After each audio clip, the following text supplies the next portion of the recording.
আমার প্রিয় শিক্ষার্থী বন্ধুরা, মাধ্যমিক এবিটিএ টেস্ট পেপার 2024-25 বাংলার ব্যাকরণের পেজগুলি আমি সলভ করছি তোমাদের টেস্ট পেপার থেকে। আজকে আমি 689, 713, 733, 754 এবং 773 এই 5টি সেট কমপ্লিট করব ব্যাকরণের। তা এখনও পর্যন্ত যারা আমার চ্যানেলটি সাবস্ক্রাইব করেনি, সাবস্ক্রাইব করে অল করে নাও। আর আগের পর্বের ভিডিওগুলি দেখার জন্য আমার চ্যানেলের প্লেলিস্টে চলে যাও, ওখানে সমস্ত ভিডিওগুলি তোমরা পেয়ে যাবে। আজকে প্রথম পেজটি দেখো, আজকের আলোচনার প্রথম পেজ 2.4.1 মন্দিরে বাজছিল পূজার ঘণ্টা, চিহ্নিত পদটির কারক ও বিভক্তি নির্ণয় করো। মন্দিরের তলায় দাগ, অধিকরণ কারকে এই বিভক্তি। নেক্সট, সমধাতুজ করণের একটি উদাহরণ দাও। কি বাঁধনে বেঁধেছ আমায়, এই বাঁধনের তলায় দাগ। নেক্সট, ওটা কি একটা বহুরূপী, চিহ্নিত পদটির ব্যাসবাক্য সহ সমাসের নাম লেখো। বহুরূপীর তলায় দাগ আছে। বহুরূপ যার, তাকে আমরা বলবো বহুরূপী, এটি বহুব্রীহি সমাস।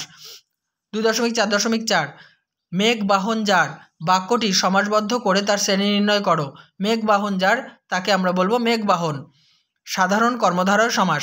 পরের প্রশ্ন, একথা তাদের মনে রাখা উচিত। বাক্যটিকে নঙর্থক বাক্যে রূপান্তর করো, অর্থাৎ না সূচক বাক্যে রূপান্তর করতে বলা হয়েছে। একথা তাদের মনে রাখা অনুচিত নয়। পরের প্রশ্ন, অনর্থক কথা বেড়ে যায়, তাতে পাঠকের অসুবিধা হয়। বাক্যটিকে সরল বাক্যে রূপান্তর করো। অনর্থক কথা বেড়ে গেলে পাঠকের অসুবিধা হয়। নেক্সট, নদীর ধারে তার জন্ম হইয়াছে, কর্তৃবাচ্যে রূপান্তর করো। নদীর ধারে সে জন্ম লইয়াছে। পরের প্রশ্ন, কর্মকর্তৃবাচ্যের একটি উদাহরণ দাও। বাঁশি বাজে। 2.4.9 গতকাল তোমার বাড়িতে যাব। বাক্যটিতে বাক্য নির্মাণের কোন শর্ত লঙ্ঘিত হয়েছে? বাক্যটিতে যোগ্যতা শর্তটি লঙ্ঘিত হয়েছে। নেক্সট, কর্মধারয় সমাসে কোন পদের অর্থ প্রাধান্য পায়? কর্মধারয় সমাসে পরপদের অর্থ প্রাধান্য পায়। জেনে নেব 2.4.1 দাগের প্রশ্ন। রবীন্দ্রনাথ ঘরে বাইরে উপন্যাসটি লিখেছেন, কর্মবাচ্যে পরিণত করো। রবীন্দ্রনাথের দ্বারা ঘরে বাইরে উপন্যাসটি লেখা হয়েছে। নেক্সট, তির্যক বিভক্তি কাকে বলে? যে বিভক্তি একাধিক কারকে ব্যবহৃত হয় তাকে তির্যক বিভক্তি বলে। 2.4.3 একশেষ দ্বন্দ্ব সমাস কাকে বলে? যে দ্বন্দ্ব সমাসে সমস্যমান পদগুলির একটি বহুবচন জ্ঞাপক পদ সমাসবদ্ধ পদরূপে গঠিত হয় তাকে একশেষ দ্বন্দ্ব সমাস বলে, যেমন তুমি, আমি ও সে, আমরা। নেক্সট, 2.4.4 মাছ জলে খেলা করে, চিহ্নিত পদটির কারক বিভক্তি নির্ণয় করো। জলের তলায় দাগ আছে, অধিকরণ কারকে এ বিভক্তি। 2.4.5 অকারক পদ কাকে বলে? বাক্যে এমন কিছু পদ থাকে যাদের ক্রিয়াপদের সঙ্গে কোনো সম্পর্ক থাকে না, কিন্তু বিশেষ্য বা বিশেষ্য স্থানীয় পদের সঙ্গে প্রত্যক্ষ সম্পর্ক থাকে, তাদের অকারক পদ বলে। নেক্সট প্রশ্ন, তুমি এলে আমি যাব, জটিল বাক্যে পরিণত করো। যদি তুমি আসো তবে আমি যাব। 2.4.7 বিলাত ফেরত, বা মানে ব্যাসবাক্য সহ সমাসের নাম লেখো। বিলাত ফেরত, একে ব্যাসবাক্য করলে হবে বিলাত থেকে ফেরত, বা বিলাত হইতে ফেরতও লিখতে পারো। অপাদান তৎপুরুষ সমাস। নেক্সট, বিভক্তি ও অনুসর্গের পার্থক্য লেখো। বিভক্তির নিজস্ব কোনো অর্থ ও স্বাধীন ব্যবহার নেই, কিন্তু অনুসর্গের নিজস্ব অর্থ ও স্বাধীন ব্যবহার আছে। পরের প্রশ্ন, 3 তলা থেকে নামা হলো, কর্তৃবাচ্যে রূপান্তর করো। 3 তলা থেকে নামলামও লিখতে পারো, আবার নামলেও লিখতে পারো।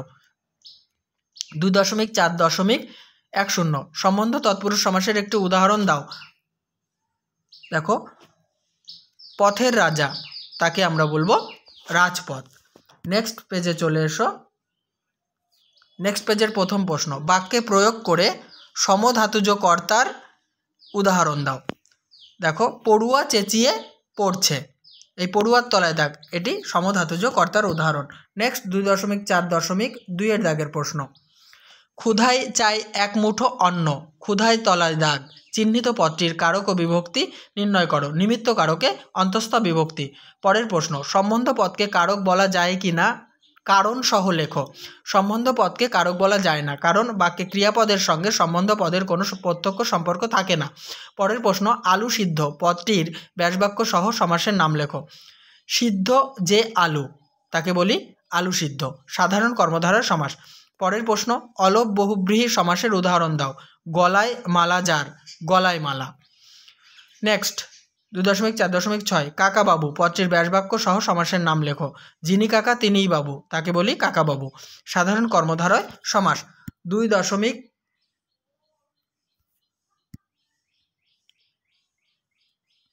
কাকাবাবু হয়ে গেল সাধারণ কর্মধারয় সমাস।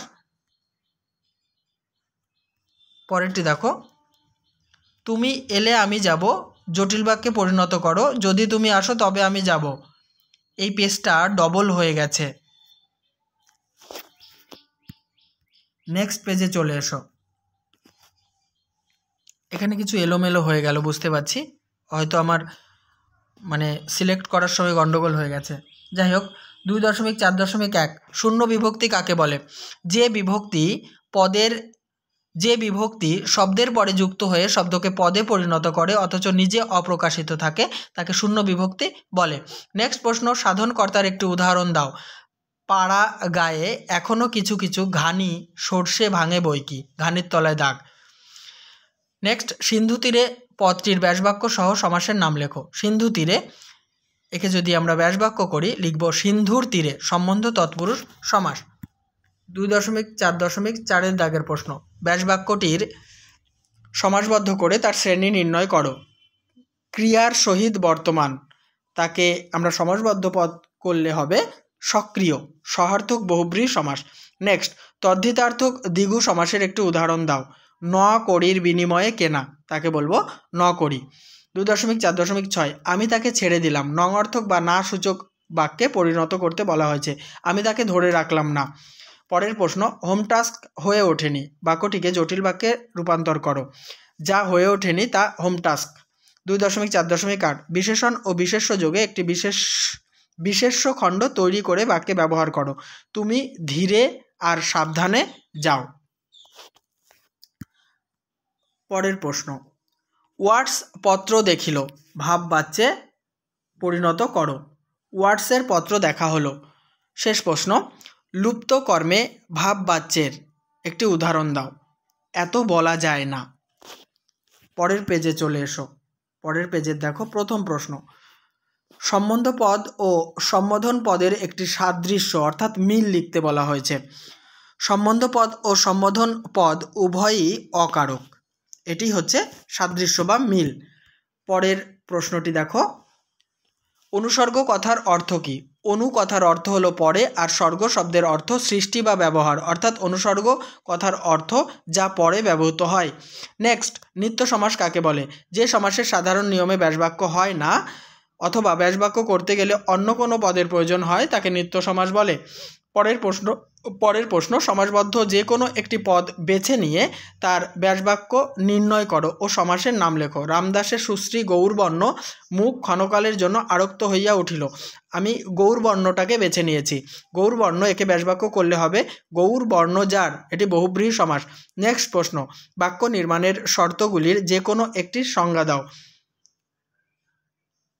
আসত্তির সংজ্ঞা আমি দিয়েছি। বাক্যের পদগুলি যথাস্থানে সন্নিবিষ্ট করার নাম হলো আসত্তি।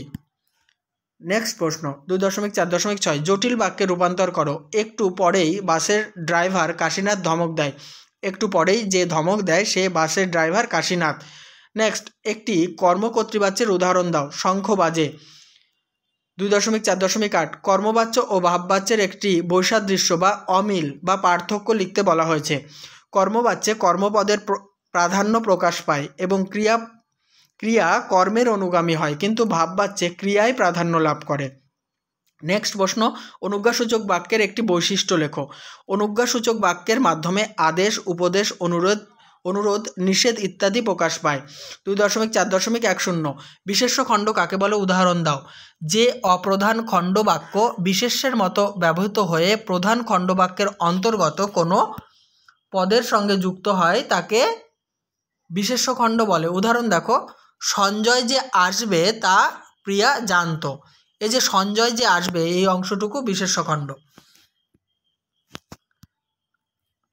তাহলে আমাদের আলোচনার এই পেজটি সমাপ্ত হলো। নেক্সট পেজ নিয়ে উপস্থিত হব। ততক্ষণ আমার ইউটিউব চ্যানেল ফলো করার পাশাপাশি প্লেলিস্ট ফলো করতে থাকো।